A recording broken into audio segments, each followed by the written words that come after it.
At ang next kong makakalaban ay walang iba kundi si KS Zen, boss ni KO of Gusion. Ito sabi ni KO of Gusion. May papakalaban ako sa'yo, boss ko. Sige, lalabanan ko yan. At bago yan mga idol, papakita ko muna mga pinagsasabi nitong mga member ni Gludo.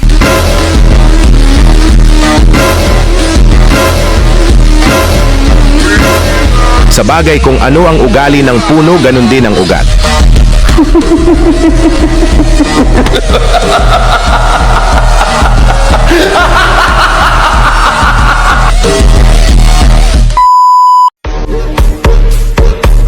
Ambush lang, alam mo, mamaya ka sa akin, ako na naman gagawa sa'yo niyan, tingnan natin kung makakakilos ka.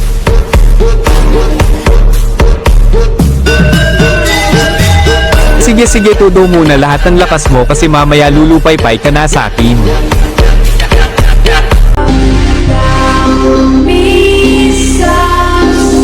At dito nag-clear lang naman ako ng minions, di ko na malaya nasama pala siya sa pag-clear ko, medyo na-amaze ako dun. Dito sa part na na-ambush niya tayo dahil CD skill natin tapos tumipi pa. Tama yan. Galingan mo naman ng kahit konti. Sige, ganunan pala, matitikman mo yung tadyak ko sa batok mo.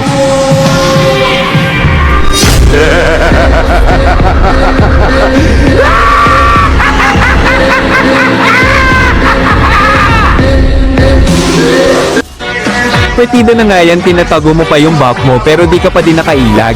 Ano ba yan, anong klaseng daliring meron ka, Otoy, napakabagal.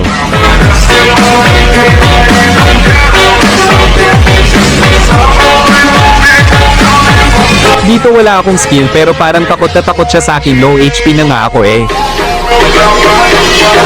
Yan na nga ba sinasabi ko, kilalanin mo muna kinakalaban mo para di ka matarante kapag masaksihan mo sa mismong laban, bilis at lakas na tinataglay ko.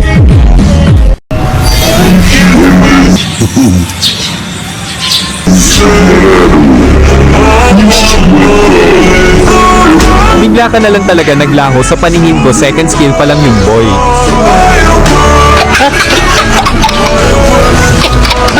Takbo habang may lupa, kilig yung mamong para sa lakas eh, alam naman nating mga tuta ko lang kayo. Kung gusto mong malaman kung sino ka talaga, tingnan mo muna mabuti ang iyong sarili. Tanggapin kung sino ka. Ang mga taong hindi kayang tanggapin kung sino talaga sila ay mabibigo. Pasensya na.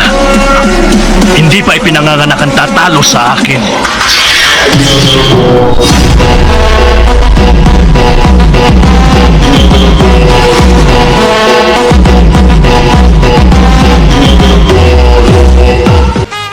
Nilan apologize to the King of Dads.